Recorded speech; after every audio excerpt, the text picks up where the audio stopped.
Selamat datang di PT Ayumi Nihongo Gakko, tempat di mana setiap kata dan frasa membawa Anda lebih dekat pada keahlian bahasa Jepang. Dengan program kami yang beragam, pilih ada di tangan Anda. Bergabung dengan kami hari ini dan temukan bagaimana bahasa Jepang dapat mengubah cara Anda dalam berkomunikasi. Kami menyediakan banyak program unggulan. Program terbaru kami adalah JFT Basic Course dengan menawarkan 3 program yang mendukung kebutuhanmu. Ada Nozomi, Hikari, dan Kodama. Nozomi, Anda sedang tidak bekerja, ingin belajar, dan pergi ke Jepang. Nozomi adalah pilihanmu. Buat kamu yang sudah punya JLPTN 5 atau pernah mengikuti JLPTN 4 bisa memilih. Dengan pembelajaran 8 jam per hari, kursus ini hanya bukan 1,5 bulan. Ini dapat diikuti dengan harga yang terjangkau. Nozomi bisa kamu ikuti dengan harga 3,9 juta untuk kelas offline dan 2,6 juta untuk kelas online. Yang kedua ada Hikari. Bagi yang masih bersekolah dan bercita-cita pergi ke Jepang saat sudah lulus nanti, Hikari adalah solusinya. Kamu akan diajarkan dari 0 sampai lulus. Pembelajaran 5 jam sehari.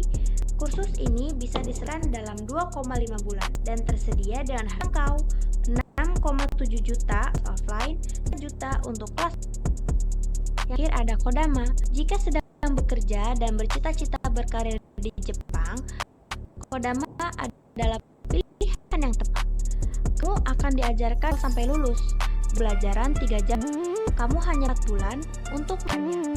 Program ini juga sangat bersahabat. Bisa kamu dapat harga 5,9 juta untuk kelas online dan 10,6 juta untuk kelas offline.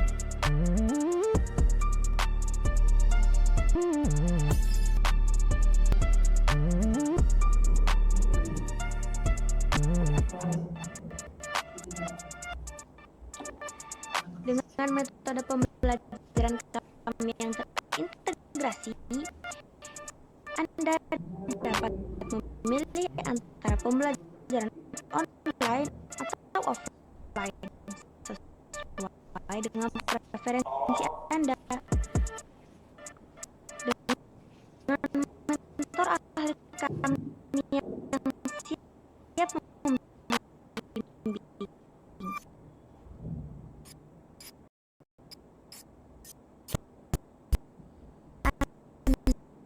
Anda akan merasa lebih percaya diri dalam menghadapi ujian sertifikasi bahasa Jepang.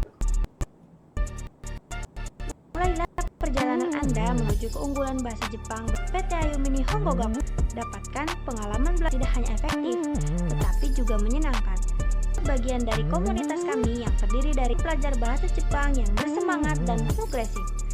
PT Ayumi Nihongo Gakko, wujudkan mimpi bersama Ayumi.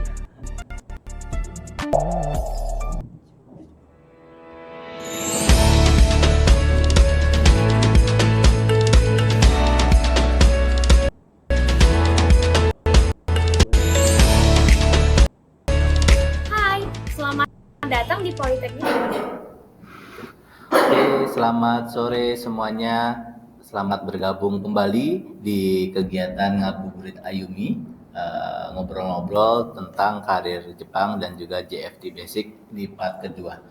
Di part kedua kali ini kita juga dibersamai oleh tamu kita yang sama dengan minggu lalu, Nanae-san. Yoroshiku onegaishimasu. はい、皆さんこんにちは、小暮ななえです。Ya, perkenalkan nama saya Nanae. Yoroshiku onegai shimasu. Oke, hari ini seperti part pertama, alur kegiatannya adalah menjawab pertanyaan-pertanyaan dari Ayumi Nasang semuanya terkait JFT dan juga SSW. Ada beberapa pertanyaan yang sudah datang ke kami, izin kami nanti untuk menjawabnya. Tapi yang baru bergabung, silahkan kalau ada yang ingin ditanyakan, langsung saja ditanyakan melalui chat di live Instagram kali ini. Hai. Kita langsung saja Nana Aisan ke pertanyaan pertama mungkin dari Chelsea Salwa Despitasa. Pertanyaannya tentang program TG ini. Program biaya program TG. Berapa biaya program Toku Tegino atau SSW dari awal pembelajaran sampai berangkat ke Jepang? Pertanyaannya sulit ya. Pertanyaannya sulit untuk dijawab ya. Tapi ya Chelsea Sang itu ingin berangkat untuk Tegino di bidang kerja yang mana? Ya, jadi ya ini program TG itu mungkin sudah ditawarkan oleh beberapa pihak ya. Jadi mungkin ya yang di luar Minori mungkin bisa lihat di masing-masing website atau bagaimana. Tapi ini pengumuman yang cukup menggembirakan. Minori Group sendiri pada bulan Maret ini telah mendapatkan izin sebagai P3MI, berarti sebagai pihak pengirimnya tenaga SSW ke Jepang. Jadi kami baru mulai menyusun beberapa biaya untuk pembelajaran sama sampai pemberangkatan. Jadi untuk detailnya mungkin minasan setelah Lebaran bisa tanyakan ke bagian rekrutmen Minori. Jadi PIC-nya sama seperti PIC Pemagang. Oke, informasi yang sangat menarik ya untuk Chelsea Sang dan juga rekan-rekan sekalian bahwa Minori pada bulan Maret ini ya telah menerima izin ya pengiriman tenaga kerja di bawah program SSW. Jadinya baru dirancang, nanti langsung saja setelah Lebaran ditanyakan ke PIC yang sama dengan juga PIC Pemagang gitu ya. Iya, biasanya ada nomornya. Oke, ditunggu ya. Mungkin bisa dibanding-bandingkan juga dengan penawaran dari pihak lainnya, bagaimana nanti Minori juga seperti apa, bisa dipertimbangkan oleh rekan-rekan sekalian. Kira-kira seperti itu. Oke, kita ke pertanyaan yang kedua. Oke, dari Mahfud Al-Hadiansah. Pertanyaannya, Sensei apa saja yang perlu dipersiapkan untuk mengikuti JFT dan SSW, mulai dari bahasa apa saja yang perlu dipahami dan biaya juga. Oke, ini sebenarnya minggu lalu sudah sempat dibahas sedikit ya. Bahasa apa saja? Bahasa Prancis atau bahasa Jepang ya pasti ya, bahasa apa saja. Mungkin dari segi bahasa Cerita Sensei bisa menjelaskan ya. Oke, jadi syarat umumnya untuk program SSW sebenarnya ada dua, syarat dari segi bahasa dan syarat dari kompetensi sesuai bidangnya. Nah, saya mungkin izin menjawab di sisi kompetensi bahasanya, nanti mungkin Nana Esang menambahkan di kompetensi keahlian sesuai bidangnya. Untuk syarat kebahasaannya sendiri ada persyaratan yaitu Japan Foundation Basic Test ya atau JFT Basic sering disebutnya seperti itu, ataupun bisa dengan syarat lainnya JLPT level N4. Nah, terkait JFT itu sendiri kira-kira apa saja yang perlu dipersiapkan?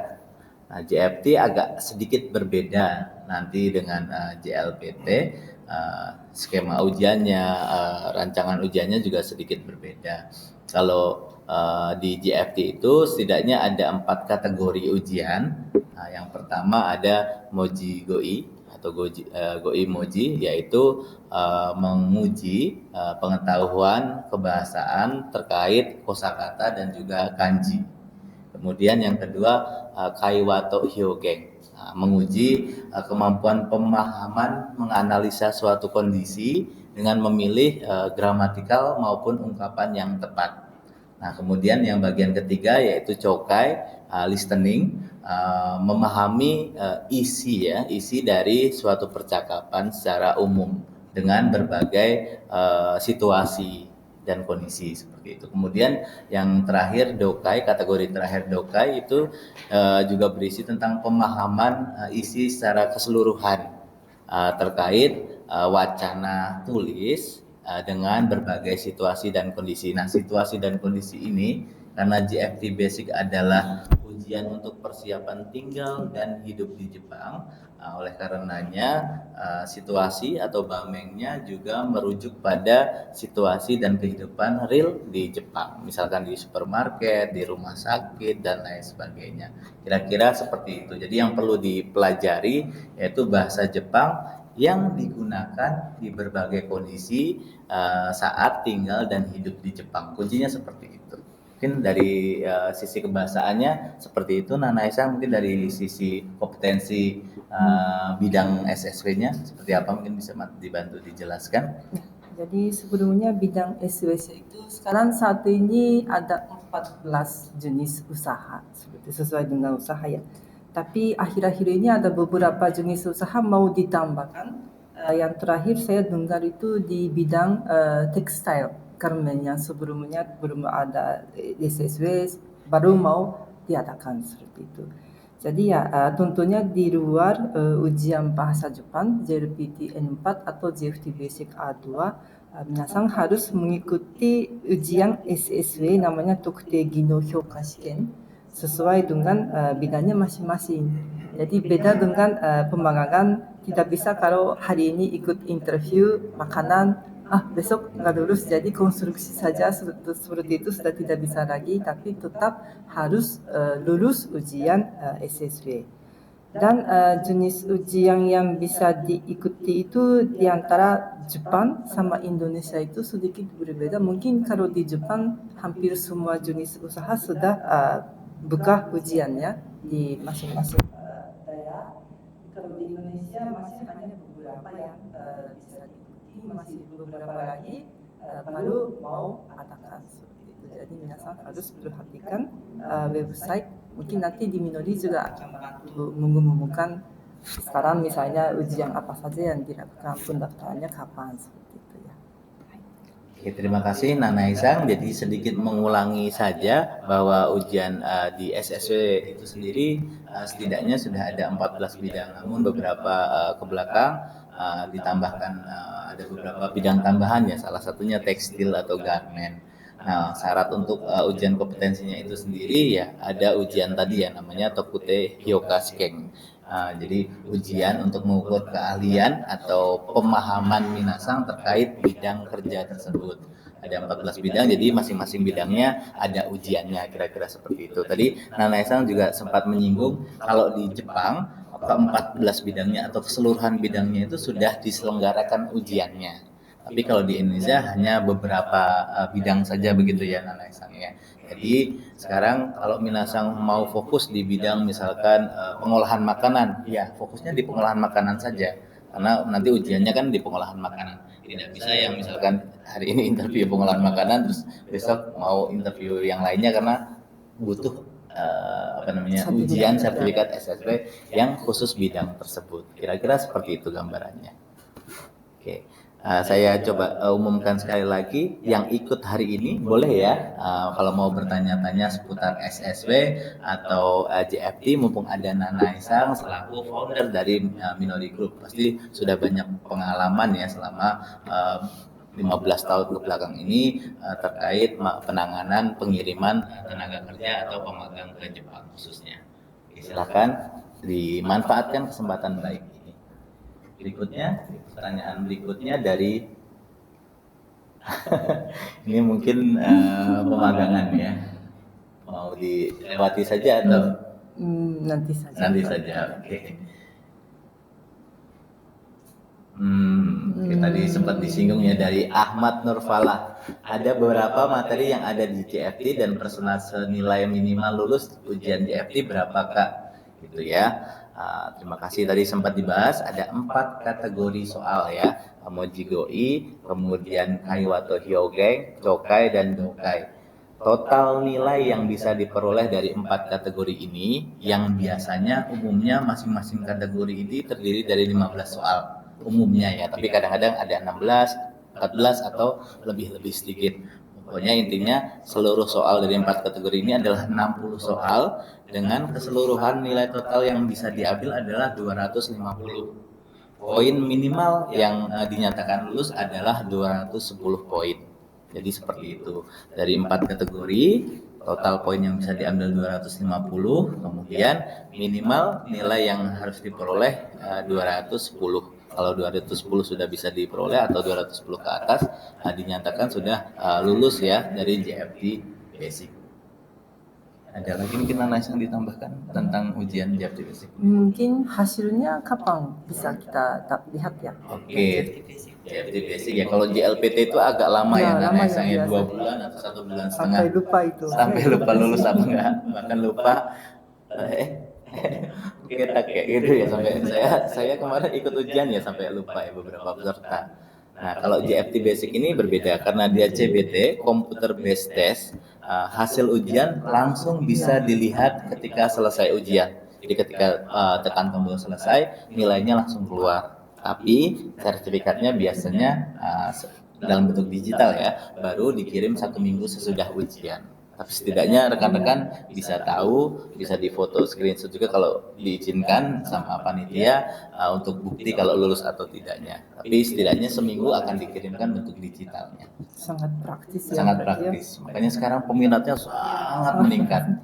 Bahkan Nana Isang minggu lalu kalau rekan-rekan sekalian ingat beberapa calon tenaga kerja yang ingin bekerja di Jepang dari negara lain kayak Vietnam, Myanmar itu sampai berbondong-bondong di Indonesia. Nah, Indonesia salah satu negara yang menyelenggarakan lebih dari 6 kali ya atau 8 kali tepatnya sekarang dalam 1 tahunnya. Kan beberapa negara ada yang masih sekali, 2 kali dalam setahunnya. Banyak negara lain juga ke sini daftar prometiknya. Makanya ketika prometik dibuka langsung full seperti itu, agak susah dapat jatahnya atau kuotanya. Mungkin ke pertanyaan berikutnya. Watari ya ini ya, dari Mahdisa. Saya ingin bertanya tentang job dengan SSW pada program PT Watari. Apakah hanya bisa di-apply yang berada di Indonesia saja atau terkadang bisa juga untuk yang berada di Jepang? Mungkin nanti Nana Isang membantu menjawab. Sedikit saya perkenalkan tentang PT Watari. Jadi PT Watari itu juga membantu rekan-rekan yang ingin bekerja melalui program SSW. Tetapi untuk sementara ini Watari hanya sebagai pengenal begitu ya, Bu Nana Isang ya. Jadi hanya yang sudah memiliki sertifikat saja yang bisa dibantu oleh PT Watari. Selengkapnya pertanyaannya apakah bisa yang dari Indonesia juga apply, Bapak dari Jepang juga bisa. Keduanya dari Indonesia atau Jepang apakah bisa? Ini pertanyaan yang menarik ya. Ini Mahdi-san. Apakah pemegang minori atau tidak? Oke, ex pemegang minori ya mungkin. Tapi terlepas dari itu ya tidak masalah. Jadi ya memang ini pertanyaan yang sangat menarik. Selama ini PT Watari itu mungkin hanya memperbolehkan untuk pendaftarannya bagi yang sudah berada di Indonesia. Karena ya minori juga jadi minori selalu berprinsip membina hubungan dengan pihak kumia ya, asosiasi dan perusahaan. Jadi seorang pemagang itu berangkat ke perusahaan A misalnya, jadi selama perusahaan A membutuhkan orang tersebut, lebih baik langsung lanjut kerja di perusahaan tersebut sebagai program lanjutan sanggo, pemagangan atau tuktegino. Tapi selama ini minori juga mengamati ada banyak, tidak sedikit ya ex pemagang yang tidak bisa lanjut di perusahaan yang sama karena perusahaan sendiri belum ada program tuktegino atau ya ada alasan lainnya, sehingga untuk saat ini Minori Group sebenarnya sudah buka sebuah PT di Jepang namanya Wahana, nanti akan mengurus izin penempatan dalam negeri Jepang. Jadi nanti ya minasan yang berada di Jepang juga bisa daftar di Wahana ini yang PT di Jepang untuk dimatchingkan dengan perusahaan lain juga. Tapi ini masih dalam tahap persiapan dulu.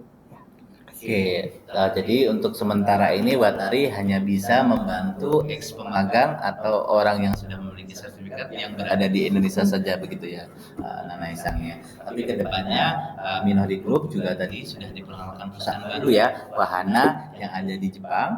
Perusahaan tersebut nantinya akan membantu pekerja-pekerja Indonesia yang ada di Jepang yang ingin melanjutkan karirnya lebih jauh di Jepang begitu ya, Nanae-san ya. Ya, jadi wahana ini sebenarnya sudah dapat lisensi sebagai Tohoku Shien Kikan. Cuma satu lisensi lagi yang Yuryou Shokugyo Shokai bisa memperkenalkan SDM yang ada di dalam Jepang itu yang masih baru mau mengurusnya. Seperti itu. Oke, jadi perlu 2 lisensi ya atau sertifikat ya. Kalau yang untuk Toroku Enkikang sudah didapatkan, tapi yang tadi Shokugyo Shokai nya baru sedang tahap pemerolehan izin tersebut. Nantinya kalau 2 izin atau license tersebut sudah diperoleh wahana, bisa membantu rekan-rekan yang ada di Jepang nih sekarang nih. Di Jepang masih ingin berlanjut mungkin karirnya di Jepang lebih lama, mungkin nanti bisa dibantu oleh PT Wahana. Seperti itu. Berikutnya, pertanyaan berikutnya, yang ini ya, yang live ya, silahkan bertanya, jangan sungkan-sungkan kalau ada yang ingin ditanyakan, silahkan. Oke, ke pertanyaan berikutnya mungkin.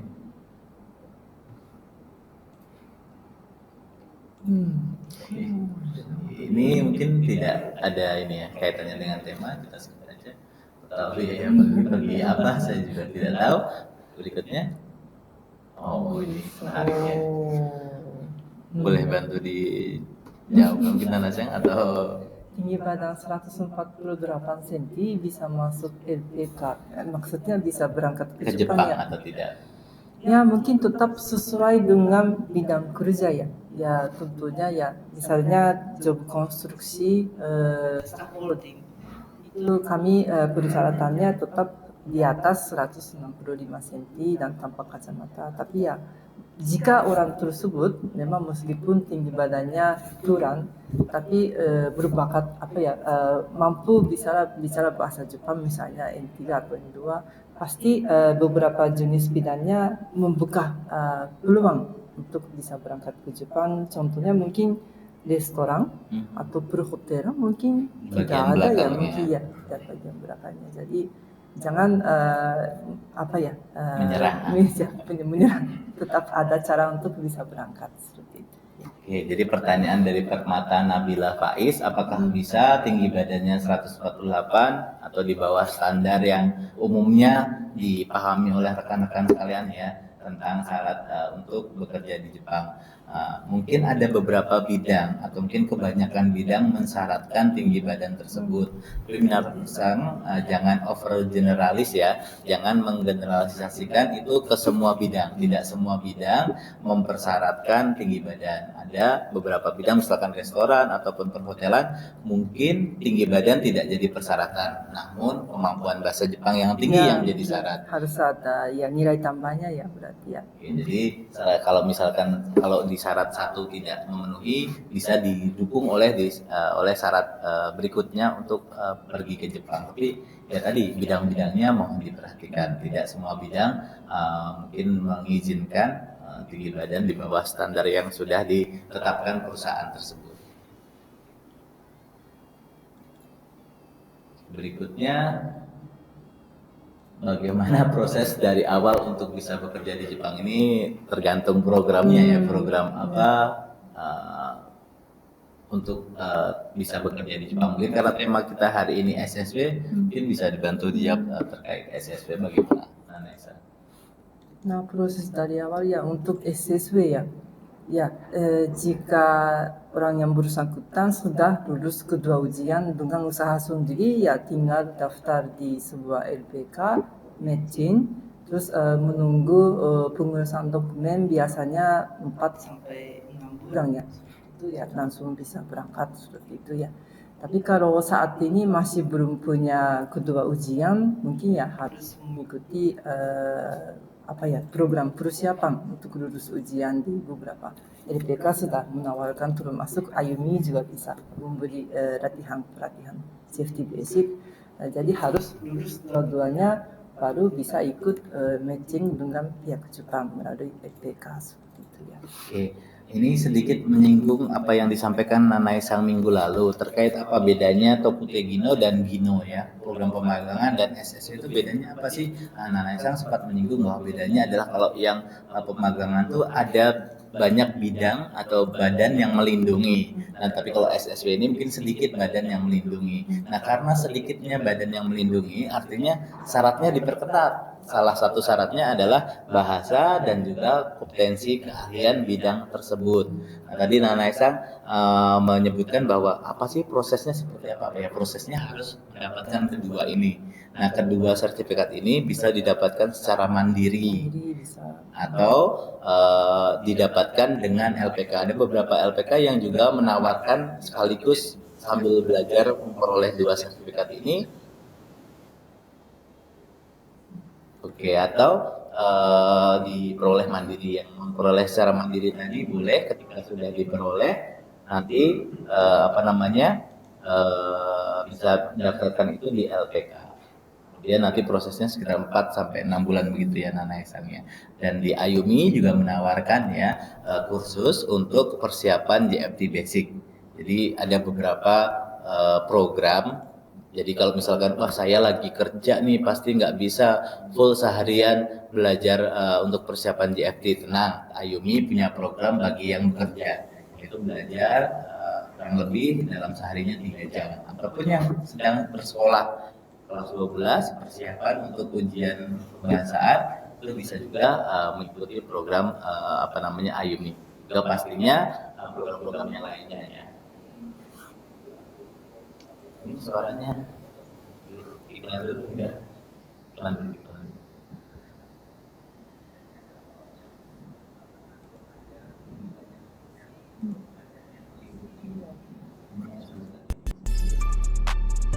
Dalam dunia yang semakin terhubung, tidak pernah ada waktu yang lebih tepat untuk memperluas wawasan dengan mempelajari bahasa baru. Selamat datang di PT Ayumi Nihongo Gakko, tempat di mana setiap kata dan frasa membawa Anda lebih dekat pada keahlian bahasa Jepang. Dengan program kami yang beragam, pilihan ada di tangan Anda. Bergabunglah dengan kami hari ini dan temukan bagaimana bahasa Jepang dapat mengubah cara Anda dalam berkomunikasi. Kami menyediakan banyak program unggulan. Program terbaru kami adalah JFT Basic Course dengan menawarkan 3 program yang mendukung kebutuhanmu. Ada Nozomi, Hikari, dan Kodama. Nozomi, Anda sedang tidak bekerja, ingin belajar, dan pergi ke Jepang. Nozomi pilihanmu. Buat kamu yang sudah punya JLPTN 5 atau pernah mengikuti JLPTN 4, bisa memilih program ini. Dengan pembelajaran 8 jam per hari, kursus ini hanya membutuhkan 1,5 bulan. Program ini dapat diikuti dengan harga yang terjangkau. Nozomi bisa kamu ikuti dengan harga 3,9 juta untuk kelas offline dan 2,6 juta untuk kelas online. Yang kedua ada Hikari. Bagi yang masih bersekolah dan bercita-cita pergi ke Jepang saat sudah lulus nanti, Hikari adalah solusi. Kamu akan diajarkan dari 0 sampai lulus. Dengan pembelajaran 5 jam sehari, kursus ini bisa diselesaikan dalam 2,5 bulan dan tersedia dengan harga 6,7 juta untuk kelas offline dan 5 untuk kelas online. Yang terakhir, jika sedang bekerja dan bercita-cita berkarir di Jepang, Kodama adalah pilihan yang tepat. Kamu akan diajarkan dari lulus dengan pelajaran 3 jam per hari. Kamu hanya perlu 4 bulan untuk menyelesaikannya. Harga program ini juga sangat bersahabat. Bisa kamu dapatkan di harga 5,9 juta untuk kelas online dan 10,6 juta untuk kelas offline.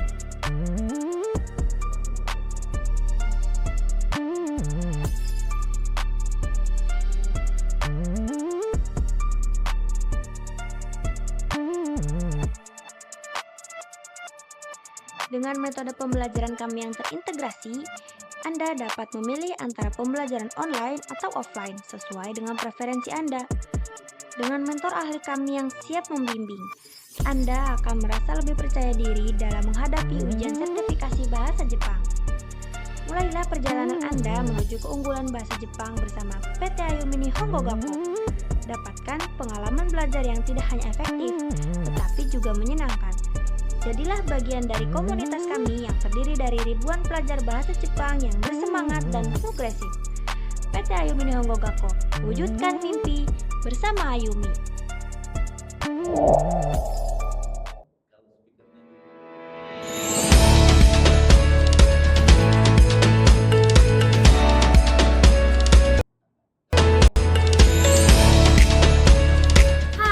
selamat datang di Politeknik Takumi. Katanya pembelajaran di Politeknik Takumi berbeda loh. Mau tahu kegiatan apa aja di Politeknik Takumi? Yuk ikutin aku. Kita lihat yuk kegiatan praktik mahasiswa bahasa Jepang.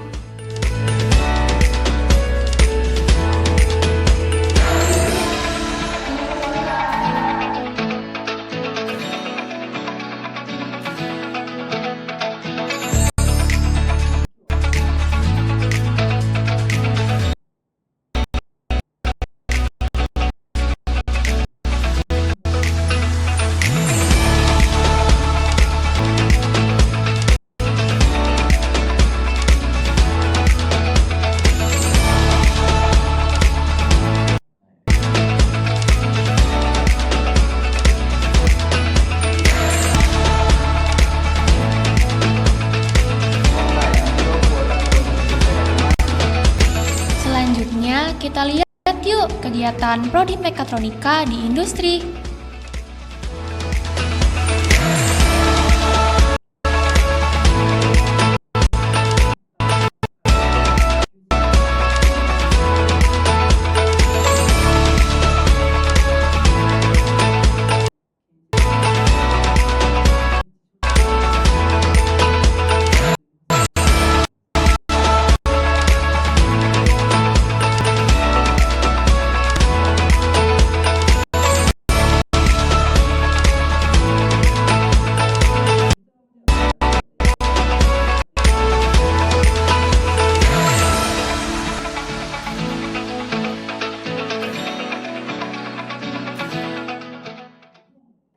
Nah, tadi kan kita udah lihat teman-teman mekatronika praktik industri di PT AMF. Sekarang kita lihat yuk teman bisnis digital dan IT lagi praktik di PT Minori.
Selanjutnya, yuk kita lihat mahasiswa bisnis digital lagi bikin podcast.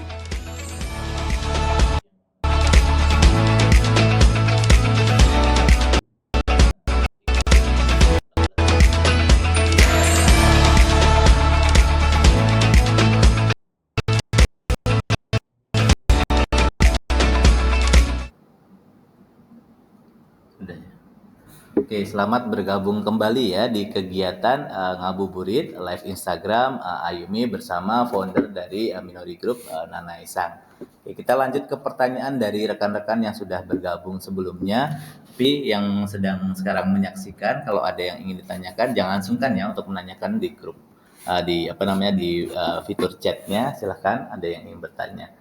Berikutnya pertanyaan kami bacakan dari Francisca Octavia ya. Kak, kalau kalau Toku Tegino ikut JFT apa ikut JLPT juga? Oke. Salah satu persyaratan tadi disampaikan juga oleh Nana Isang, salah satu persyaratan untuk bekerja melalui program SSW yaitu sertifikat bahasa dan sertifikat pengetahuan dan keahlian bidang yang ingin di-apply pekerjaannya. Kalau yang untuk syarat bahasa bisa salah satu ya antara JFT Basic atau JLPTN 4 salah satunya. Jadi kalau sudah JFT Basic ya itu saja. Kalau punya JLPTN 4 ya JLPTN 4 tidak apa-apa. Jadi salah satunya tidak perlu keduanya begitu ya Nana Esang ya. Ya, betul. Ya. Tapi alangkah baiknya kalau misalkan ada tambahan JLPT-nya N3 itu ya. Apalagi dapat N3 pasti tingkat kelulusannya pasti lebih tinggi. Dan perusahaan pasti lihatnya wah mau yang lebih tinggi usahanya kan? Ya betul. Apalagi N2 ya dan seterusnya lah. Pokoknya kalau tingkat bahasanya lebih tinggi berarti lebih disukai. Jadi prefer mana JLPT atau JFT? Ya tergantung ya. Kalau JLPT-nya N4 ya mungkin bisa memilih salah satunya antara JFT atau JLPT. Tapi kalau pilihannya JLPT-nya N3 ya kami merekomendasikan JLPT N3. Kira-kira seperti itu. Oke, ke pertanyaan berikutnya mungkin ya Nana Isang ya. Ini pertanyaan yang menarik juga. Apakah dari Nening Sang? Apakah ada maksimal umur untuk program Toku Tegino? Ada maksimal, kalau minimal pasti ada ya di atas 18 tahun itu untuk pembangunan juga sama. Tapi kalau untuk Toku Tegino tentunya ya batasan maksimalnya menurut saya tidak ada seperti itu. Tapi ya rata-rata paling 35, 40 seperti itu ya. Seperti usia saya, ya usia saya 50 itu ya. Sudah dari segi fisik mungkin ya masih dirasa kurang ya atau bagaimana. Ada nggak Nana Isang bidang-bidang tertentu gitu salah satu ya kasus gitu yang minta memang usianya yang 30 ke atas gitu misalkan. Nah terus terang pihak Jepang juga khawatir karena Toku Tegino itu bisa pindah kerja namanya tenshoku. Jadi ya yang masih muda-muda itu takutnya ya maunya tinggal di perkotaan dan lain-lain. Jadi dulu pernah satu kali ada di daerah selatan itu Kyushu atau apa. Ya udah kami inginnya ya suami istri yang sudah tua jadi tidak usah mikirkan mau ke perkotaan atau gimana tapi santai-santai tinggal sambil bekerja di kampung seperti itu. Tapi itu peminatnya nggak ada jadi waktu itu memang nggak jadi matching seperti itu ya. Oke, ada permintaan gitu ya Nana Isang sebenarnya di daerah Jepang Selatan, daerah Kyushu atau sekitarnya karena memang kalau yang anak muda biasanya pengennya kan ke kota gitu ya. Karena di SSW itu bisa pindah kerja. Nah, ada syarat tertentu lagi ya nanti ya untuk pindah kerja. Jadinya beberapa permintaan minta yang usianya sudah matang. Kalau sudah matang tuh kan biasanya agak settle gitu ya. Nggak pengen yang pindah sana, pindah sini gitu. Nah, ada permintaan yang seperti itu. Tapi dulu belum sempat bisa memenuhi permintaan tersebut gitu ya Nana Isang. Tapi artinya apa rekan-rekan sekalian bahwa peluang bekerja di Jepang sekarang yang dulu mungkin di bayangan rekan-rekan sekalian harus yang muda, harus yang kuat, harus yang tinggi, harus yang tidak berkacamata. Sekarang mulai sedikit lebih bervariasi. Gitu. Jadi bisa yang usianya agak matang juga atau mungkin tadi yang tinggi badannya tidak terlalu tapi didukung ya oleh kemampuan lainnya misalkan bahasa lebih tinggi dan lain sebagainya. Kira-kira seperti itu. Jadi kesempatan bekerja di Jepang sekarang makin luas gitu ya Nana Isang ya.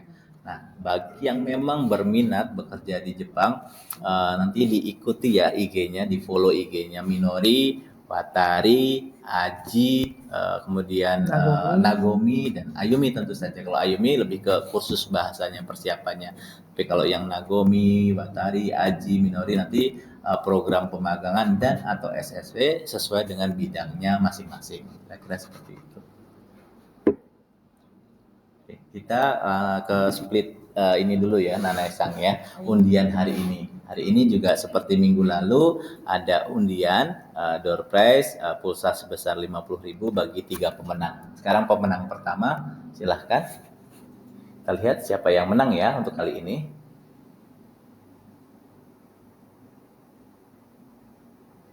Ini orangnya harus ada ya. Harus ada di live ya. Persyaratnya harus ada di live. Oke, Ahmad Nurfalah ya. Ahmad Nurfalah Sang, selamat telah memenangkan undian pertama ya. Ahmad Nurfalah Sang. Kita langsung ke undian kedua mungkin ya. Ya, undian kedua nanti. Ya. Kita ke undian kedua, pulsa 50.000.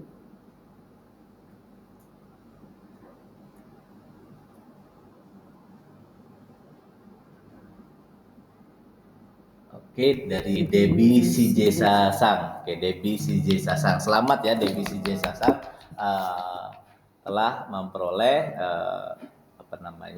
door prize sebesar 50.000. Nanti dihubungi ke admin kami ya.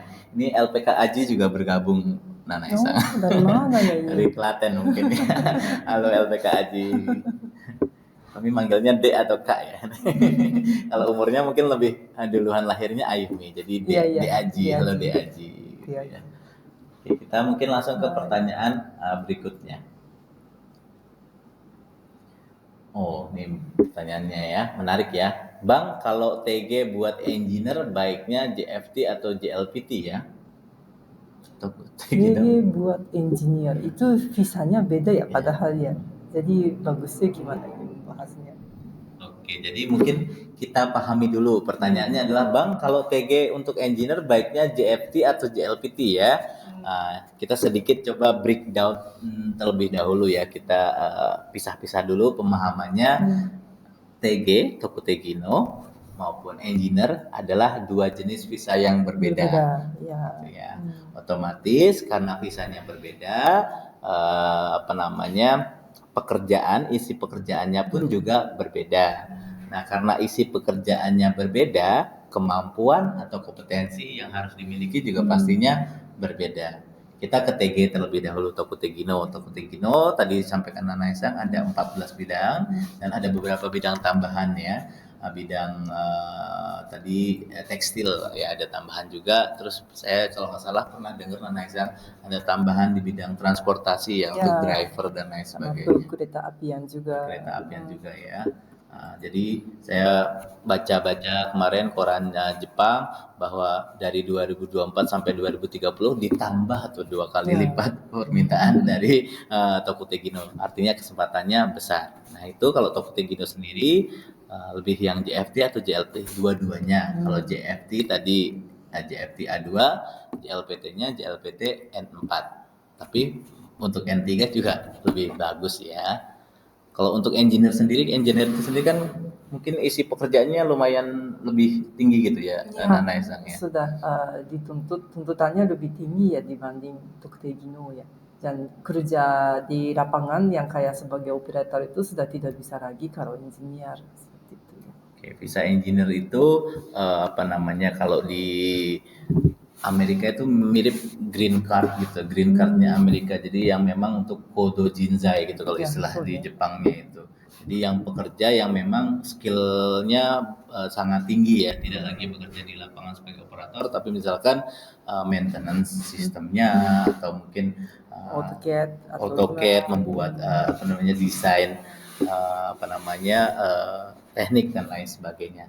Jadi kemampuannya pun dituntut lebih tinggi, plus bahasa Jepangnya pasti dituntut kemampuannya lebih tinggi dibandingkan Toku Tegino karena akan lebih banyak komunikasi dengan staf lokal begitu ya Nana Esang ya. Sebenarnya sebagai persyaratan untuk pengurusan dokumen di imigrasi Jepang, syarat bahasa Jepangnya kalau tidak salah tidak harus, tapi syarat latar pendidikan, riwayat pendidikannya itu yang harus D3 atau S1 sesuai dengan bidang kerja. Dan di sana seperti itu ya. Oke, gini menarik ya. Di imigrasi tadi kan saya sampaikan kalau syarat bahasanya mungkin lebih tinggi, tapi ternyata syarat bahasanya di persyaratan di imigrasinya itu tidak tertulis secara detail. Yang tertulis secara detail adalah riwayat pendidikannya. Riwayat pendidikannya minimal sudah menempuh pendidikan tinggi yaitu D3 atau S1 begitu ya Nana Esang ya. Biasanya pihak Jepang rata-rata memintanya sebelum berangkat ke Jepang mintanya N3 level 3 seperti itu tuntutan dari perusahaan Jepang, Perusahaan. bukan imigrasi. Ya, jadi ada dua persyaratan. Persyaratan imigrasinya tidak ada persyaratan bahasa, persyaratannya hanya sudah menempuh pendidikan tinggi tadi D3 ataupun S1. Tapi beberapa perusahaan juga pastinya menuntut untuk kemampuan bahasanya juga bisa lah bercakap dengan staf lokal, yaitu ya banyak yang minta N3 gitu ya. Iya.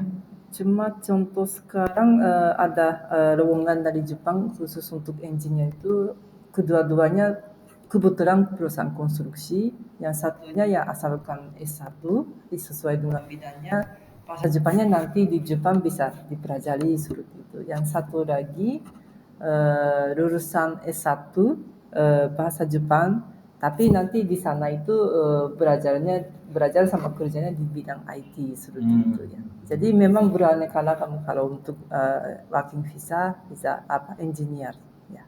Oke, jadi tadi ada beberapa permintaan ya, contohnya di bidang konstruksi, persyaratannya yaitu S1-nya linear ya di bidang konstruksi di Indonesia. Persyaratan bahasanya tidak ada, persyaratan bahasanya nanti dipelajari selama di Jepang gitu ya. Seperti itu juga ada. Tapi ada juga permintaan yang sebaliknya, kompetensinya nanti di Jepang seperti IT, tapi yang dibutuhkan adalah orang yang bisa bahasa Jepangnya. Nah, kebetulan misalkan lulusan sastra Jepang S1 bisa bahasa Jepang level N2 misalkan. Nah, mendaftar di bidang IT nanti belajar IT-nya pas di Jepang gitu ya, Nanesang ya. Seperti itu.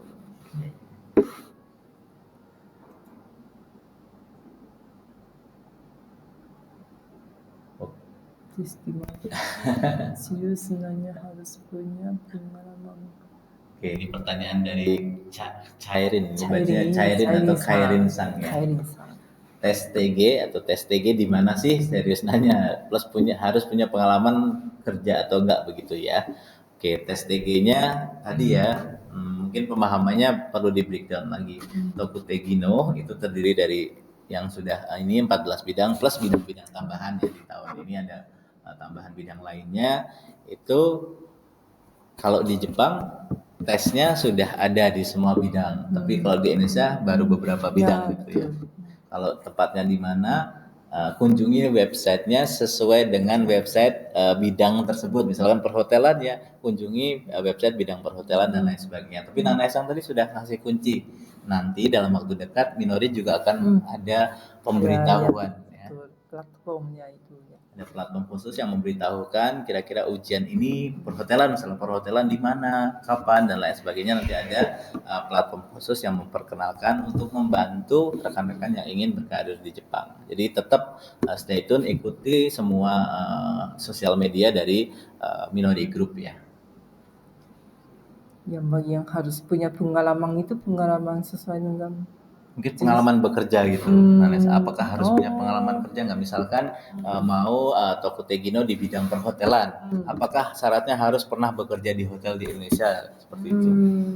Sebenarnya tidak juga, karena ya lulus ujian berarti sudah dianggap sudah setara yang punya pengalaman juga. Tapi ya permintaan dari Jepang itu meskipun tidak ada pengalaman kerja lebih dari 1 tahun, mungkin kalau perhotelan mungkin lulusan dari jurusan perhotelan, atau ya kalau makanan jurusan makanan yang masih ada kaitan itu ya lebih diminati ya. Kalau jika tidak ada pengalaman kerja ya. Atau khusus untuk pertanian itu mungkin orang tuanya petani dan lain-lain. Jadi ya mungkin beberapa bidang memang lebih baik ada pengalaman kerjanya. Biar nanti di sana nggak kaget seperti itu ya. Oke, jadi pihak penerima kan juga pasti ingin memastikan ya apakah si calon pekerja ini punya minat di bidang tersebut atau tidak. Setidaknya kalau dia lulusan dari bidang tersebut, misalkan dari konstruksi, lulusan konstruksi, setidaknya kan pihak penerima agak nyaman gitu menerima, oh yang bersangkutan punya minat nih di bidang konstruksi karena kuliahnya pun bidang konstruksi atau sekolahnya pun bidang konstruksi dan lain sebagainya. Jadi Naesang juga memberi clue sedikit ya, misalkan di bidang pertanian, misalkan memang bukan jurusan pertanian tapi setidaknya orang tuanya petani.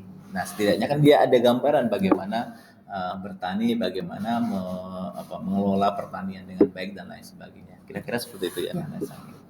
Tidak ada syarat tertulisnya, tapi beberapa perusahaan pasti menginginkan yang ada minat tinggi. Ya.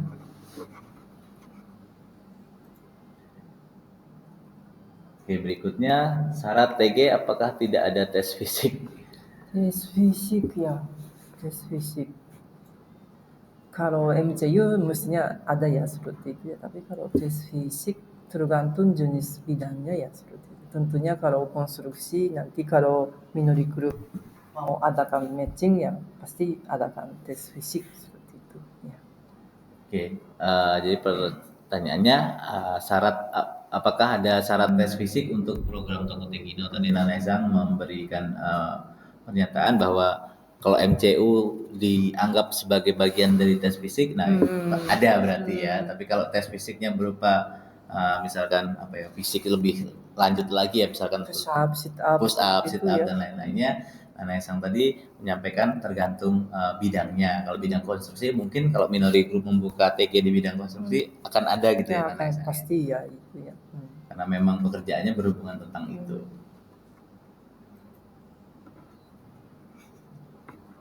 Oke, ini pertanyaan untuk program Ya baru ada. yang akan ada ya. Oke, kalau ikut kelas Nozomi tapi tidak punya JLPTN 5 bagaimana ya? Karena ujian JLPT sudah ditutup dan saya ingin ikut kelas setelah Lebaran. Oke, jadi program percepatan di Ayumi itu salah satunya kelas Nozomi ya.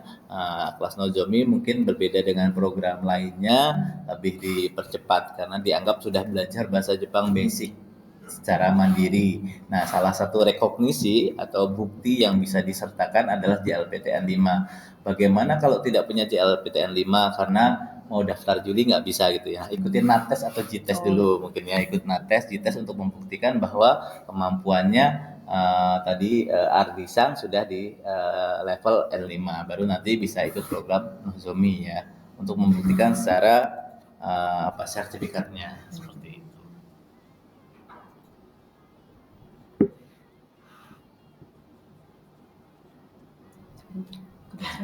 Berhubungan dengan kamera videografer tuh Kak. Di Jepang itu ada kelas yang belajar tapi kameraman atau videografer.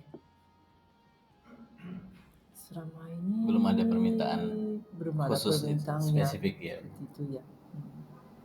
Oke, pertanyaan tentang ada tidak pekerjaan di Jepang yang berhubungan dengan kameramen atau videografer gitu ya. Selama ini kata Nana Esang tadi belum ada ya permintaan spesifik terkait hal ini, tapi tidak menutup kemungkinan kedepannya akan ada. Tapi selama ini belum ada gitu ya Nana Esang ya. Kalau di bidang TG pasti belum ada ya. Kalau visa kerja itu juga ya mungkin Azam-san harus meyakinkan skill di dalam bidang ini itu sudah luar biasa atau bagaimana, mungkin perusahaan Jepannya di situ tertarik kali, tapi pastinya bukan kerja operator kayaknya ya. Nah, kalau program TG mungkin tidak, mungkin akan masih jauh kalau untuk pekerjaan di bidang ini. Tapi misalkan visa kerja yang tadi disebutkan ada Gijinkoku, mungkin ada salah satu perusahaan yang digital atau apa. Atau mungkin terutama berangkat TG kalau memang dari segi dananya masih kurang cukup, tapi masuk semongaku ya sesuai dengan bidangnya kameraman dan videografer. Setelah lulus mungkin bisa baru cari kerja di Jepang seperti itu. Oke, jadi pakai jalur Tokutegino dulu, terus kemudian ikut Senmongaku. Jadi rekan-rekan sekalian, sekali ini peraturan baru ya untuk TG maupun Ginojitsu kalau nggak salah. Nanti mungkin meluruskan kalau informasi dari saya salah, boleh ikut Senmongaku ya. Kalau semasa libur misalkan hari Sabtu Minggu seperti itu. Kalau online mungkin bisa ya, tapi tidak tahu perusahaan tempat kerja mengizinkan atau tidak. Tapi tentunya ya kalau untuk langsung digaku kan dananya banyak nih harus dibutuhkan. Jadi untuk mengumpulkan dana kerja dulu di bidang lain, misalnya perhotelan dan lain-lain. Kalau dananya sudah cukup, baru masuk Senmongaku seperti itu. Mungkin lebih gampang kalau dari Tokutegino. Kalau Ginojitsu ada beberapa pembatasan karena skill yang dikuasai itu harus diimplementasikan di Indonesia dulu ya. jadi berangkat melalui jalur Tokute Ya, Gino sangat untuk memungkinkan. mengumpulkan pundi-pundi ya. Nanti kalau udah ada, nah pundi-pundinya itu digunakan untuk ryugaku di Jepang. Mungkin Senmongaku yang berhubungan dengan digital tadi ya, misalkan kameramen, videografer dan lain sebagainya. Nanti setelah lulus Senmongaku itu pastikan juga bisa ya mencari pekerjaan yang ada Dari sekolah pasti bantu mencarikan memperkenalkan seperti juga. itu ya. Oke, nah seperti itu ya rekan-rekan sekalian. Semoga pertanyaannya jawabannya bisa menjawab pertanyaan dari rekan-rekan sekalian. Kemudian, oke, Oh, ini seperti tadi saya tadi ya. sampaikan. Kalau misal lagi magang, apakah boleh sambil kuliah di Jepang? Kalau lagi magang sambil kuliah online bisa. Tapi kalau kuliah di Jepang yang kuliah tatap muka itu secara izin tinggal tidak bisa seperti itu ya. Jadi di Jepang itu kan pihak imigrasi ya memberikan izin salah tinggal ya. satunya. Zairyu Shikakunya itu berarti kan izin tinggal sesuai dengan apa ya perihal yang ingin dilakukan di Jepang. Kalau perihal yang ingin dilakukan adalah bekerja, ya pasti tidak bisa sambil studi. Termasuk kami dulu yang misalkan izin tinggalnya adalah ryugaku, kami tidak boleh bekerja. Kalau bekerja harus mendapatkan izin dan itu pun bekerjanya tidak boleh lebih dari 28 jam dalam seminggu. Artinya hanya kerja sambilan saja. Jadi ya memang ditentukan dulu misalkan keinginan di Jepang itu apa, kuliah atau memang bekerja. Tapi Nana Isang tadi sempat menyinggung sedikit kalau misalkan bekerja toh perusahaannya mengizinkan bisa mengambil kuliah yang online gitu ya. Tapi tetap harus dapat izin dari perusahaan, takutnya mengganggu pekerjaannya.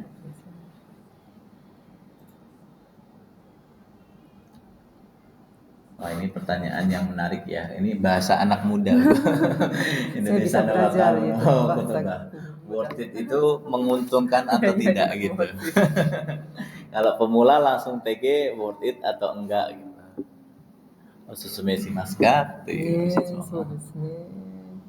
Kalau pemula, kalau saya secara pribadi lebih menyarankan Gino Jishu atau nanti untuk nantinya akan diubah Ikusei-shuro seperti itu. Ya kenapa? Karena kerja di luar negeri, apalagi hidup di luar negeri itu tidak semudah yang minasan bayangkan ya. Pasti menghadapi banyak kesulitan seperti itu. Jadi ya ketika menghadapi kesulitan, kalau Gino Jishu itu masih ada pihak yang dengar curhatannya atau membantu supaya masalah itu bisa terus selesaikan. Termasuk masalah yang timbul di pihak Indonesia ya, keluarga biasanya Minori juga selalu membantu permasalahan yang timbul dari keluarga yang di sini itu kami biasanya berkunjung ke sana dan nanyain seperti itu. Tapi kalau Tokute Gino semua harus diselesaikan sendiri. Jadi mungkin kalau ada yang masih muda itu dari segi mental sangat-sangat berat kalau menurut saya ya. Oke, jadi seperti itu ya, ada tahapannya minasan. Kalau tadi dari Nana Esang selaku founder Minori pasti kan pengalamannya sudah panjang ya terkait pekerjaan mengirim SDM ke Jepang. Dari Nana Esang sendiri merekomendasikan kalau misalkan masih muda, masih belum matang, lebih merekomendasikan ke program magang dulu atau yang nanti diubah jadi namanya Ikusei-shuro gitu ya. Ikusei-shuro terlebih dahulu baru dilanjutkan ke program TG. Karena apa tadi mungkin dijelaskan sama Nana Esang akan ada beberapa masalah ya, namanya bekerja di luar negeri pasti juga kita dari memang hal yang tidak tahunya banyak. Kalau langsung TG itu bedanya adalah menyelesaikannya secara mandiri gitu ya, Nana Esang ya. Itu dirasa akan sulit. Ini pengalaman juga berbagi waktu saya dulu kuliah di sana. Saya kuliah di sana juga tidak boleh langsung asrama, tidak boleh langsung apato sendiri. Harus di asrama kampus dulu. Memang ada monggengnya segala macam, agak monggeng itu ada batas waktu keluarnya, jam malam dan lain sebagainya, nggak bebas ya. Tapi setidaknya dengan di asrama dulu selama 6 bulan akan membantu, dan saya jujur sangat terbantu. Misalkan diberikan pengumuman sama Kandinin itu kayak pengawas dari asrama, tempat aruba itu dan lain sebagainya sesuai keahliannya. Misalkan bisa bahasa Inggris di bandara, dikenalkan segala macamnya. Artinya daripada apartemen sendiri yang harus bisa menyelesaikan semuanya secara mandiri agak kesulitan. Khususnya di Jepang itu kan banyak ya pendataan rekan-rekan sekalian. Misalkan bayar listrik itu kan panjang tuh, harus gimana cara bayarnya itu kan nggak tahu ya kalau kita pertama kali tinggal di Jepang. Tapi setidaknya kalau Iko Sesuro ada pihak yang Ya. membantu terlebih dahulu gitu ya. Jadi seperti itu ya untuk Erwin Riansang. Worth it atau enggaknya ya dari segi tadi Nana Sang sampaikan lebih worth it kalau dari Iko Sesuro terlebih dahulu, kemudian lanjut ke Tokotek. Ini pertanyaan dari Rangga Albab ya. Oke. Kalau mau masuk JFT, Minano Nihongo di bab berapa biar enak ya. Ini Minano Nihongo itu sudah menjadi kitabnya belajar bahasa Jepang yang Bible-nya. みんなの日本語だからね、bahasa Jepang untuk semua ya memang ya. Ya, namanya juga Minano Nihongo ya, bahasa Jepang untuk semuanya. Jadi semuanya belajar pakai Minano Nihongo. Termasuk saya dulu juga yang dididik versi Minano Nihongo. Tuh. Tapi sekarang sedikit berbeda ya pendekatannya. Kalau Minano Nihongo itu kalau dari istilah kebahasaannya adalah bahasa Jepang yang audiolingual ya. Audiolingual itu fokusnya ke bentuk bahasa, ke struktur bahasa, SPOK. Nah, kalau Jepang itu kan SOP gitu atau dan lain sebagainya. Kemudian ada partikelnya, kemudian ada kata gantinya, kemudian ada kata bantunya dan lain sebagainya. Pendekatannya adalah struktur bahasa audio lingual.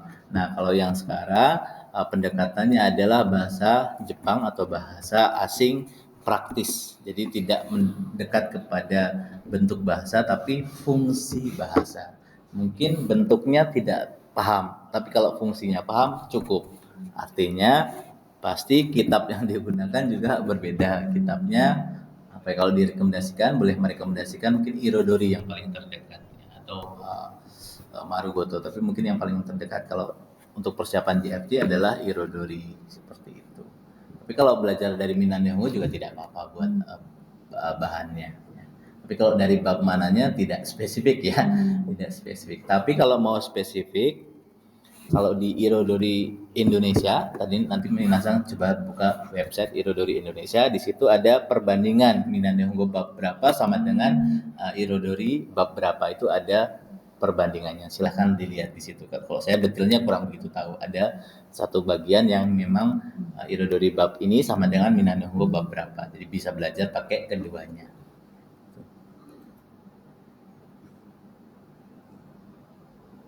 Oke, pertanyaan yang menarik ya dari Maulana Hasan. Kak, soal JFT sesuai di YT Itu apa? YouTube. Oh. Oke. 勉強になりま Kamu す。 Nona. Hai, Kak, soal JFT sesuai dengan YouTube atau enggak sih, atau lebih mudah gitu ya. Sekarang saya juga melihat di YouTube itu banyak yang membuat simulasi soal-soal JFT. Ini jujur saya pernah obrolkan ini juga dengan beberapa staf, mungkin saya tidak berani menyebutkan perusahaannya, yang memang spesifik menangani JFT di Indonesia. Nah, beliau menyampaikan bahwa yang di YouTube itu ya tidak merepresentasikan JFT yang sebenarnya.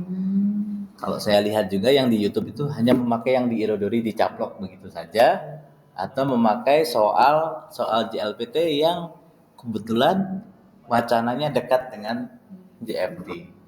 Nah, jadi tidak merepresentasikan secara keseluruhan JFT. Nah, kalau apakah lebih mudah ataupun lebih susah ya jadinya tergantung, karena tidak merepresentasikan bisa jadi lebih mudah, bisa jadi lebih susah. Karena memang ini ujian baru ya Minasang ya, ujian baru, belum banyak yang coba mengelola atau membahas secara detail, tidak seperti JLPT ya, ujian kan sudah lama, pasti ada buku-buku Taisaku dari pakai bahasa Indonesia, pakai bahasa Jepang, sudah lengkap bukunya ya, dari yang membahas dokai sendiri, membahas chokai sendiri dan lain sebagainya sudah sangat lengkap. Tapi karena JFT ini ujian baru 2019 ya baru dimulai, dan itu pun di Indonesia baru dimulai ketika pertengahan 2019 ya. Artinya ujian yang baru, jadi buku-bukunya belum belum belum banyak yang membahas tentang JFT Basic. Jadi yang di YouTube boleh sebagai referensi, tapi jangan terlalu over generalis bahwa itu adalah bentuk soal JFT, belum tentu. Nah, kalau mau tahu spesifik soal JFT seperti apa, ikuti program dari Minori ataupun nanti Ayumi yang kami tim R&D-nya juga sedang fokus membuat ujian yang sebisa mungkin mirip dari JFT Basic itu sendiri. Jadi ikuti program Ayumi atau program yang mau belajar di asrama ya, di Minori melalui program Tokute Gino, nanti bisa di program Minori, Nagomi ya. Kemudian udah ya. Kemudian kalau yang mau belajar bahasanya secara online dan ujiannya juga bisa melalui program di Ayumi. Jadi nanti habis Lebaran banyak launching di Minori Group, salah satunya launching program P3MI ya, Nesa. Mungkin launching juga Wahana, launching juga Ayumi dengan program JFT-nya.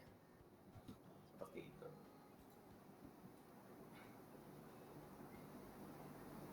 Oke, ini pertanyaan tentang JFT ya, menarik ya. JFT sama JLPT Bunpo plus kanjinya lebih banyak mana ya? Oke, Bunpo dan kanjinya. Ini menarik kalau rekan-rekan saya pernah mendengar YouTube-nya itu sama saya lupa nama senseinya, tapi sensei tersebut adalah memang Seng Mongka atau staf ahli yang ditempatkan di Bangkok. Beliau menyampaikan bahwa JFT Basic itu adalah ujian dengan keterbatasan penguasaan bahasa sekalipun bisa memahami ujiannya. Jadi kalau coba ditangkap dari wacana tersebut, apa yang beliau sampaikan, berarti sebenarnya jumlahnya, bunponya ataupun kanjinya lebih banyak di LPT.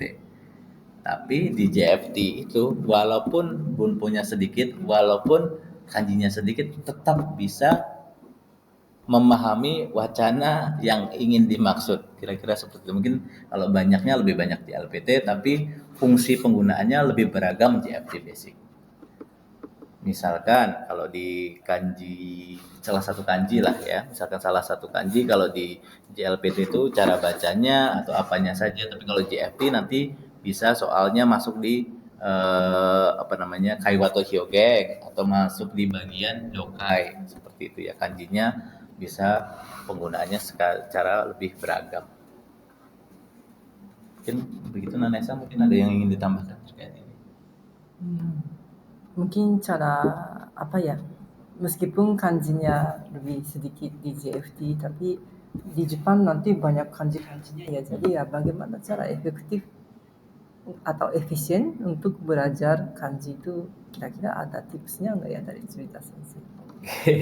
Kalau belajar kanji, kalau saya selaku pembelajar bahasa asing, saya dulu ngapalin kanji itu saya hafalkan salah satu ongnya.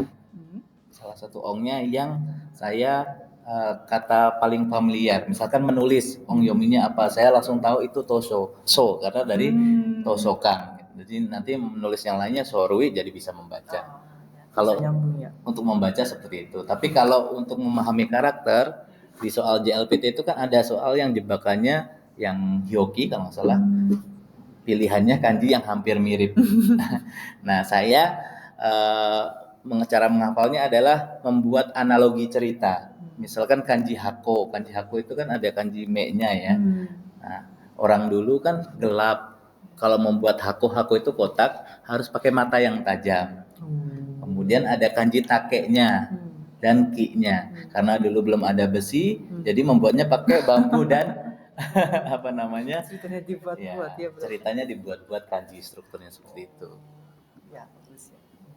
Jadi beberapa kanji yang punya agak panjang penulisannya, saya biasanya menganalogikan cerita. Dulu diajari oleh sensei yang pas di Daigaku juga seperti itu. Jadi siswanya dibebaskan untuk membuat cerita sendiri-sendiri. Jadi bukan sensei yang membuat ceritanya, terserah siswanya mau membuat cerita apa. Yang penting bisa menulisnya gitu. Baik. Atau mungkin di soal JLPTN 4 tuh sering keluar ane atau imoto gitu ya. Nah, kalau ane itu kan, kalau imoto itu kan kanji wanita sebelumnya adalah mi ya, atau belum ya, belum jadi wanita, jadinya ade gitu. Terus kalau yang ane sudah wanita, dia pergi ke kota, ya, merantau, jadinya ane. Jadi saya membuat cerita seperti itu.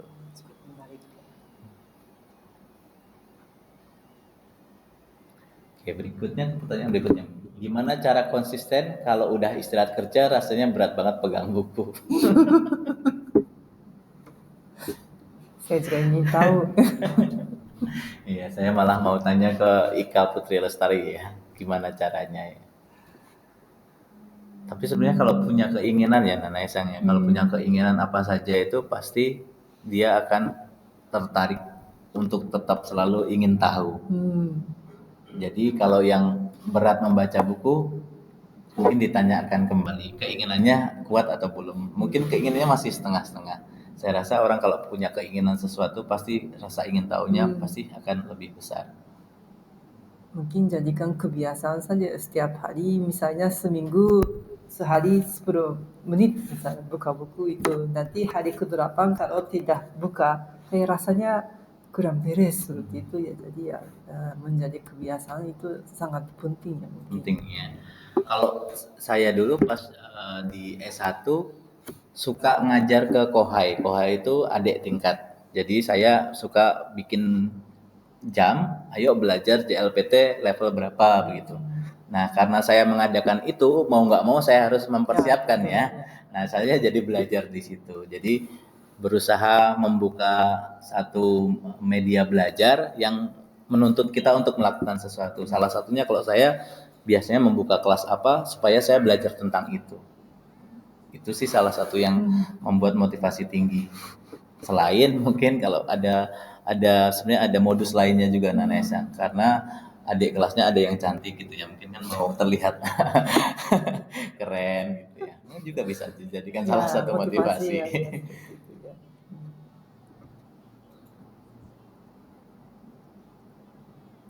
Apa tuh harus bisa bahasa Inggris? Oke, pertanyaannya dari Ayub Widianto Sang, apakah TG harus bisa bahasa Inggris juga? Nah, ini mungkin tergantung bidangnya ya, Nana Sang. Kalau perhotelan direkomendasikan sama bisa. restoran sih. Misalnya anak saya sekarang kerja sampingan sambil kuliah di restoran.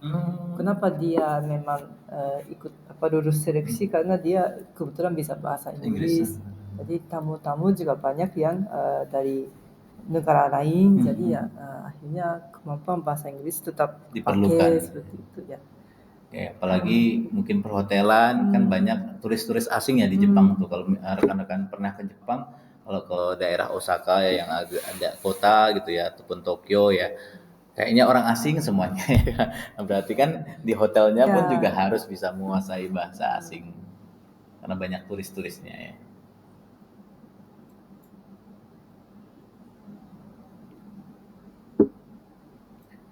Apakah sertifikat dari LPK bisa diterima untuk syarat TK?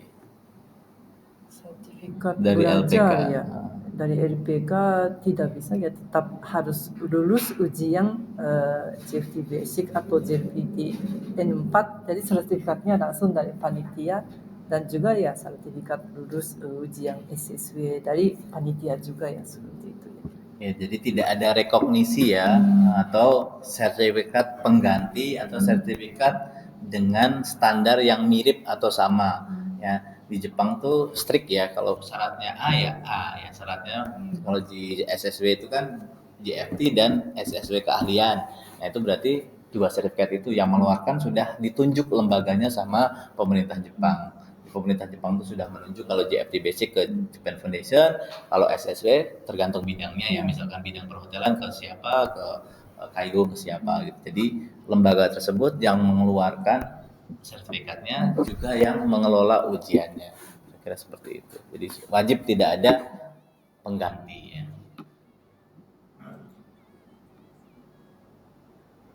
Kalau itu minimal N berapa ya? Harus Nihongo Gakko, Gakko, semua Gakko. Oke. Kalau Senmonggaku itu minimal N berapa ya? Apa harus Nihongo Gakko dulu baru ke Senmonggaku? case by case ya sebenarnya. Kalau yang misalkan yang Kaigo itu kan ada program beasiswa Kaigo ya, Nana Isang ya. Itu cukup sebelum berangkat N5 saja sebenarnya cukup, baru di Jepang itu. Tapi itu apakah itu Semongaku atau bukan ya? Nihongo dulu. Nihongo dulu lagi Jadi ya. kalau Semongaku yang saya tahu itu N2 ya memang ya. Karena semua pembelajarannya dalam bahasa Jepang, jadi ya materi bahasa Jepang. Sedangkan kalau N4, N5 itu sudah nggak bisa kejar seperti itu ya. Oke, jadi memang kalau Semongaku itu minimal N2. Mungkin kalau ini belajar bahasanya dulu di Nihongo Gakko di Jepang ya. Atau belajar di Ayumi juga bisa sampai ngejar N2, kemudian nanti lulus ke Semongaku. Karena memang berat minasang kuliah di Jepang, tapi bahasa Jepangnya nggak mampu, itu luar biasa ya. Kadang-kadang pulang kuliah nangis gitu. Karena saya tadi bilang apa sampai nggak paham kan, sedangkan yang lain seolah-olah kayak paham, kitanya nggak paham, itu agak merasa sedih ya. Misal dia ini ujian nggak lulus apa harus bayar?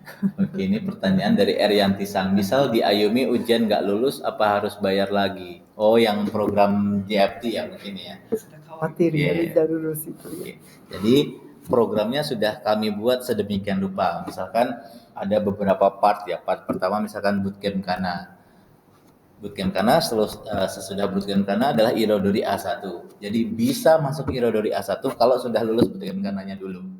Termasuk nanti ketika ujian simulasi bisa direkomendasikan untuk ujian JFT Basic kalau nilai simulasinya sudah dianggap bisa. Kalau belum, ya ujian simulasi terus saja sampai dianggap bisa. Seperti itu ya. Jadi kemungkinan sih harusnya kalau simulasinya sudah berhasil, seharusnya kalau tidak ada kendala khusus ya saat hari H ujian, harusnya sih ujian lumrahnya lulus ya. Kecuali misalkan saat hari H tiba-tiba sakit, pingsan atau apa, nah itu pengecualian ya. Yang harus bayar lagi mungkin ujian Simulasinya harus bayar lagi ya, tentunya pasti ya. Ya, tentunya ujiannya harus bayar lagi. Misalkan sudah didaftarkan, kemudian tidak lulus. Nah, mungkin Ayumi membantunya di simulasinya, mengadakan simulasi ulang, kemudian nanti membayar lagi di ujiannya. Seperti itu ya, Nana. Jadi tetap belajar tambahan itu tidak usah bayar lagi, tidak usah bayar lagi, tinggal tinggal ngikut ke Ayumi, nanti JFT-nya, kalau JFT-nya harus bayar sendiri lagi ya. Tapi lumrahnya kalau simulasi sudah lulus harusnya sih bisa, karena nilai tertentu yang kami rekomendasikan untuk sudah ujian harusnya sih lulus. Kalau tidak ada kendala lain.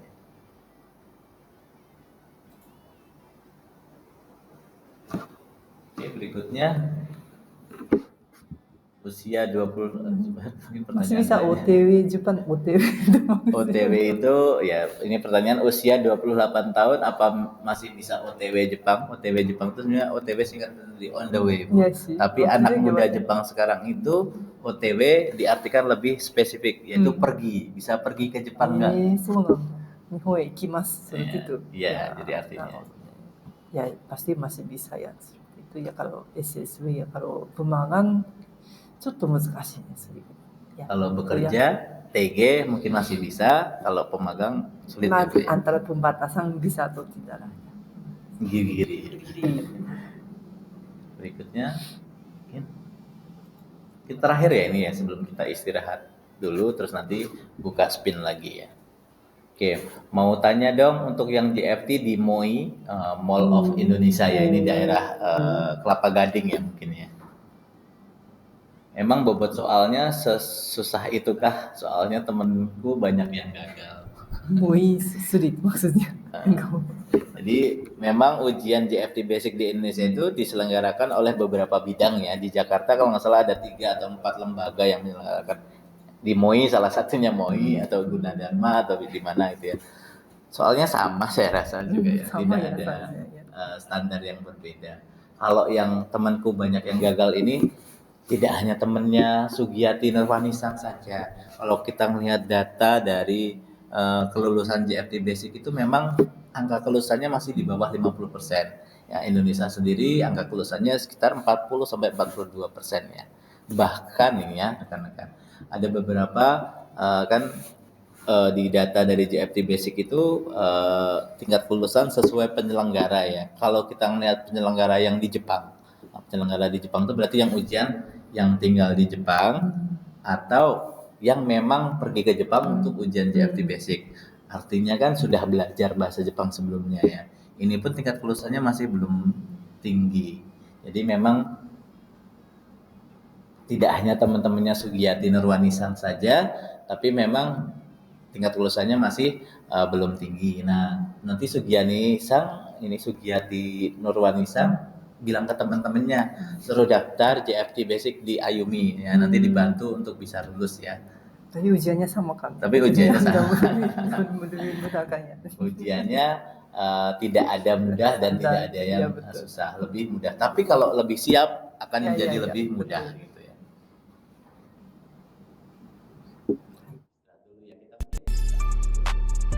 Dalam dunia yang semakin terhubung, tidak pernah ada waktu yang lebih tepat untuk memperluas wawasan dengan mempelajari bahasa baru.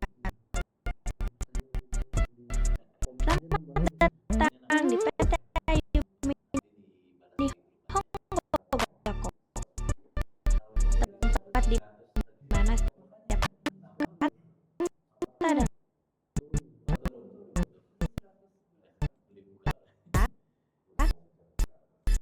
membawa Anda lebih dekat pada keahlian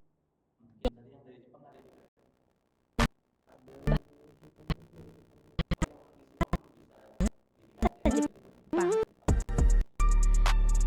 Dengan program kami yang beragam, pilihan ada di tangan Anda. Bergabunglah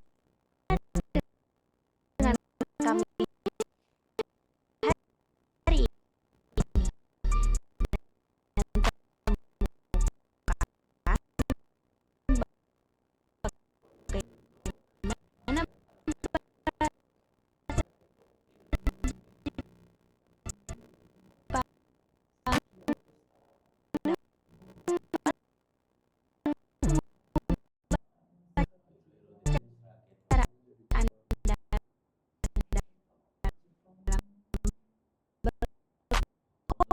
berkomunikasi.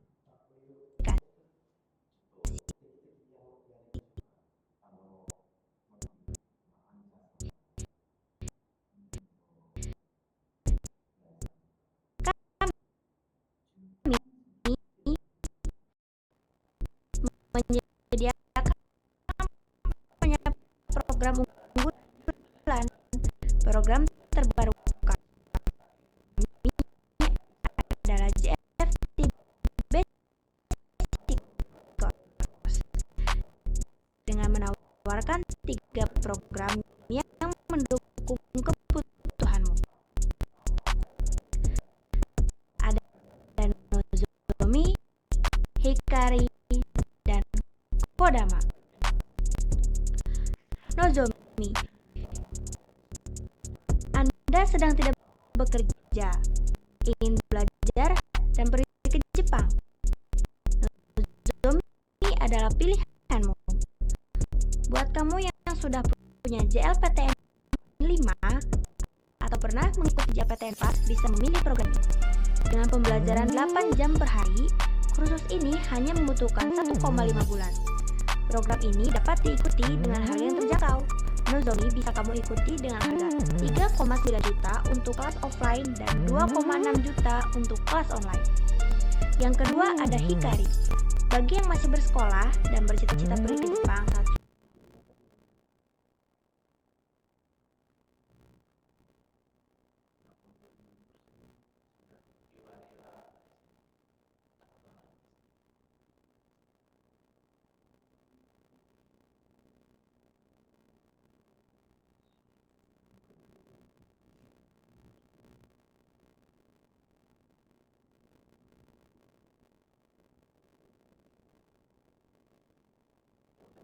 sudah lulus nanti, Hikari adalah solusinya.